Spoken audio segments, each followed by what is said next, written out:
যে দিল্লিতে সেন্টারে বসেছে সেও আমাদের নয়, যে রাজ্যতে সেও আমাদের নয়। ও ওখানে মন্দির করালে ব্যস্ত, ও এখানে মন্দির করালে ব্যস্ত, আর সবাই মিলে মুসলমানকে গাল দিচ্ছে, ঠিক না বেঠিক? কিন্তু নওশাদ কিন্তু শুধু মুসলমানদের নয়, এটা মনে রাখবেন।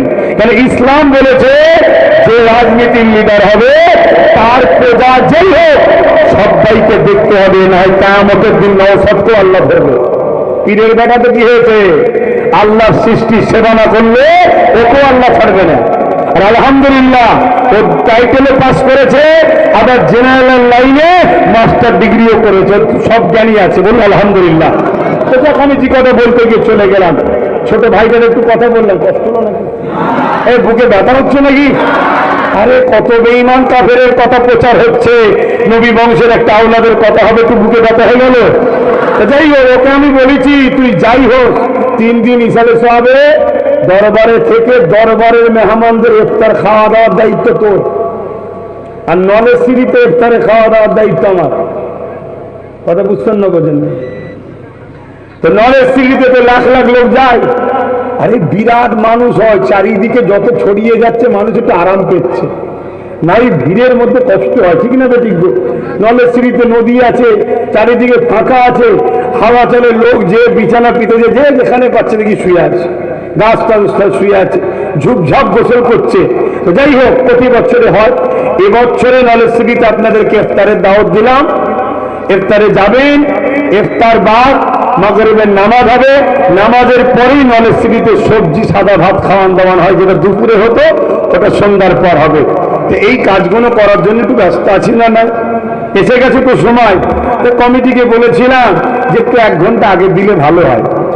কমিটি বললো হবে না। তারপরে দেখি ফোন করে বলছে 12:30টায় উঠবেন। এখন কেন? বলছে প্রচার করে ফেলেছি। আমি ঠিক আছে যাও, 11টায় উঠবো।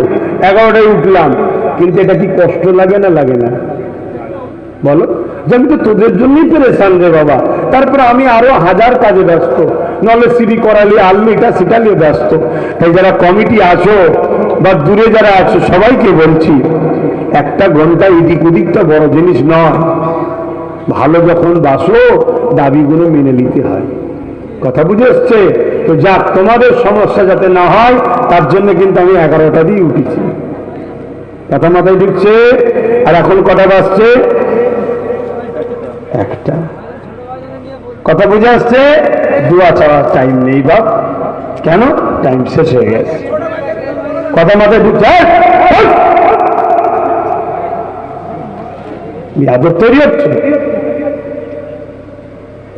যেটা বলছি বন্ধু শুনবো। কি কথা বলছিলাম? টাইমটা নেই দোয়া চাওয়ার। তোমরা যখন এত টাইমের পাবন্দি, আমি তো টাইমের পাবন্দি হবো নাকি? হ্যাঁ, খবরদার। কমিটিকে বললাম আমাকে আনো কি না আনো পরের কথা, দাদা পীরের আওলাদদেরকে যদি নিয়ে ভক্তি দেখাতে পারো আনবে, আর নাই দূরে থাকাটা ভালো। আগুন খেলা করার জিনিস নয়।